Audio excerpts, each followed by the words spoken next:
Another day, another blessing mga Marcy at Parsi. So eto pa ngayong karugtong ng mini vlog ko kahapon. Pagkahatid ko nga kay Gia, bago ako tuluyang umuwi, dumaan muna ako sa bakery para bumili ng pandesal. Meron kasi kami ditong peanut butter na binili ng asawa ko at ang sarap nga nitong ipalaman dito sa may pandesal. Katapos ko nga mag-almusal, dumiretso naman ako dito sa may CR para nga ligpitin yung mga maruruming dami. Kaso nga lang, napansin ko rin na marami na rin palang basyo dito ng mga shampoo kaya pinag-aalis ko na para maitapon na. May mga tulo na nga rin ng shampoo at sabon-sabon nitong patungan kaya pinunasan ko na. Tapos ko nga magpunas dyan, napansin ko nga itong bowl namin na medyo naninilaw nga. Kaya binuhusan ko na ng tubig, saka ko nga nilagyan ng Sunrox sa pandikulor. Grabe talaga yung init ngayon, no. Ilang minuto pa nga lang ako dito sa CR pero pawis na nga kagad ako. Kaya nga nung nag-almusal ako, hindi na ako nagkape at tubig na malamig na nga lang yung ininom ko. Kaya naman napapasana all na nga lang ako sa mga nagtatampisaw ngayon. Sarap sana magtampisaw ngayon, kaso pera na nga lang ang kulang. Charis. Lagay nga rin pala ako ng Sunrox dito sa may sahig, tapos birinash brush ko nga lang bago ko nga to binanlawan. Pagkatapos ko nga mag-imbis doon sa may CRI, dito naman yung sinunod ko sa may lamesa.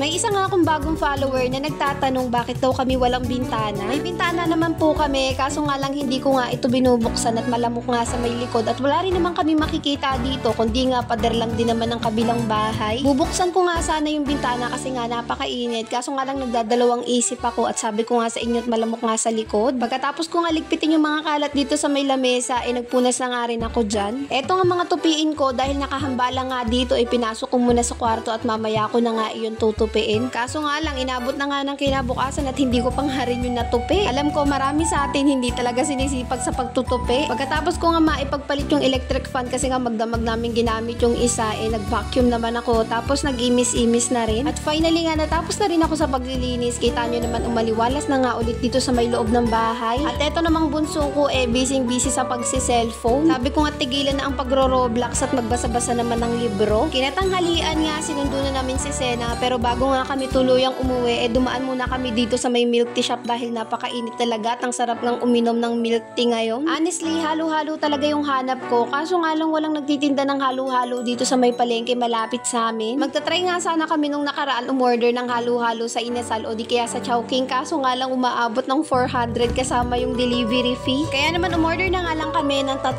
french fries tapos tagi-isa kami ng milk tea. At fast forward na nga tayo, pagka-uwi nga namin, ininom lang namin yung milk tea tapos sinalansan ko naman itong mga hinugasan ko kanina dahil nakatulo naman na.